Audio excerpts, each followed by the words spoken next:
Hello everyone, good morning. So yesterday I heard of someone who fell into the claws of scammers during the npower recruitment registration and got almost £1 million withdrawn from his account. This prompted me to make this video, and it's going to be in two parts. In the first part I'll be talking about ways to identify scam websites, and in the second part I'll be talking about ways to avoid being scammed. So I'll try as much as possible to simplify it and make it as basic as possible. So you need no IT or technology to understand this. First, there's something we call domain name.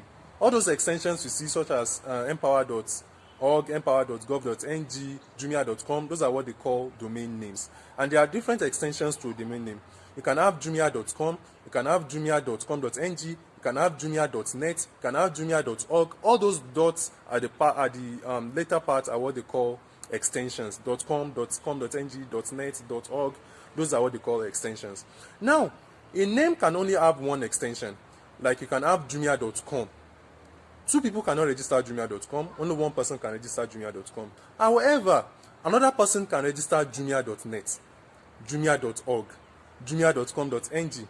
So, only one name to an extension, but one name can go for different extensions. So let's say for example, you have jumia.com. Another person can buy and register jumia.com.ng and clone the website on jumia.com, and it will look the same. So an unsuspecting person will just link up to jumia.com.ng and think it's the actual jumia.com, enter his or her information, and they get scammed. So different people can own different extensions to just one name. But companies are getting smarter too now, and they are buying out all the extensions. But however, some may still be available. So you should try as much as possible, whenever you want to visit a website, just type the name on Google. That's one of the simple ways to identify the real website. For example, just type Jumia on Google. Most likely it will bring the actual and the real website at the top. So you just enter it and do it that way.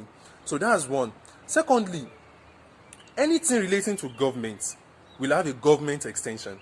For example, we have npower.gov.ng. That makes it a government official website. So, but when you have npower.com, it doesn't belong to government. You should understand that and do away with it. When you have npower.com.ng, npower.net, please don't visit those websites.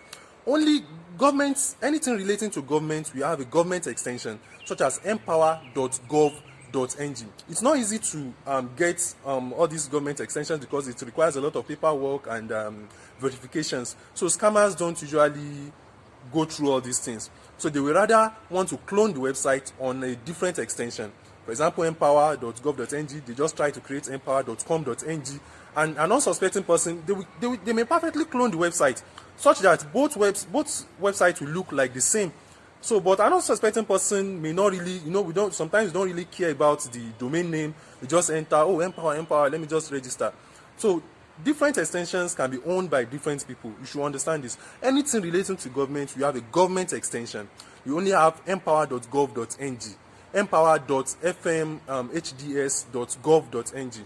That's one. Anything relating to government, you have a government extension. Don't make the mistake of going into a website that doesn't have a government extension thinking it belongs to the government.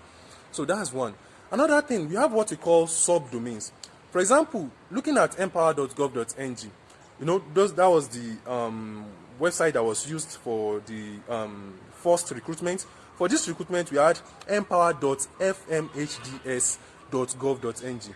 That's where the concept of subdomain comes in.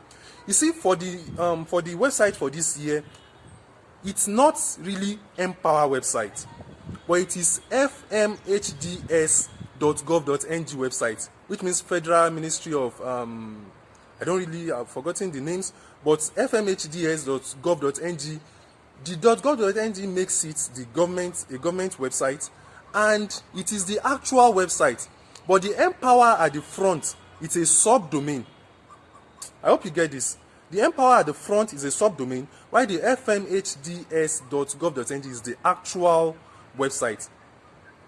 So now, scammers may try to get smart, and they try to frame the website. They may have npower.fmhds.com.ng. That's why it's always very important to check the extension. They may have npower.fmhds.com.ng. You as an unsuspecting person will just click on the link thinking, oh, maybe it's Empower and it is the same thing. Joe. Click on the link and they will perfectly clone the website such that when you look at both, it will look almost the same. Although it can't be 100% the same, but it will look almost the same that you won't even be able to identify the difference. So you have to always try to check the extension. Now let me give you an example going forward away from the government website. Normal website, let's say we have, for example, ohando.com, or we even have jumia.com. Like I told you earlier, we can have ohando.net that is different from ohando.com, and it may be a scam website. So always go to Google, just press ohando, you see their website, to come at the top. Now, sometimes we always have some let me say it's usual, but to some people it may seem unusual. Like you can have discount.jumia.com. Like I told you earlier, the concept of subdomain, jumia.com is the actual website. So the one at the front, like discount, that discount is a subdomain. So you can have discount.jumia.com. So if you've already checked jumia.com to be legit, so that will be legit because the actual website is jumia.com. Now some scammers may get smart and try to change the narration and have jumia.discount.com. Guess the real domain name in this stance. The real domain name is discount.com. But we have jumia.discount.com. So you as a person, you just see Jumia, this thing now, you just click on it. So the actual domain name is discount.com, not jumia.com. But the Jumia is just a subdomain. So if you just click on it, they may clone the website perfectly such that you won't tell the difference and they will scam you with your details. So you should try as much as possible to take note of this. And also you can have, for example, like I said, for discount.jumia.com, I told you jumia.com is the actual website. Why that discount is just a subdomain. So we can also have, they may decide that, okay, we are not making it jumia.discount.com. They may decide to make it discount-jumia.com. When you are purchasing a domain name, you are allowed to use characters.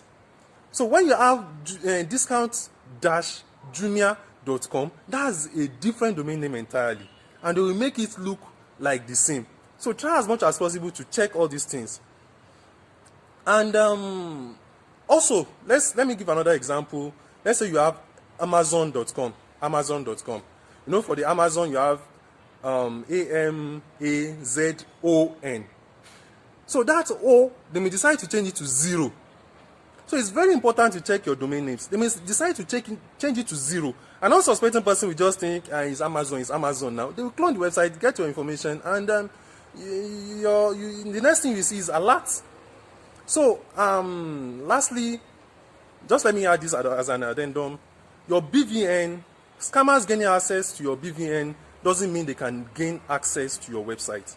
So see you in the next video where we talk about ways to avoid being scammed. Thank you. So do make sure you share this video as you may be saving someone from a potential scam, and it takes nothing to share.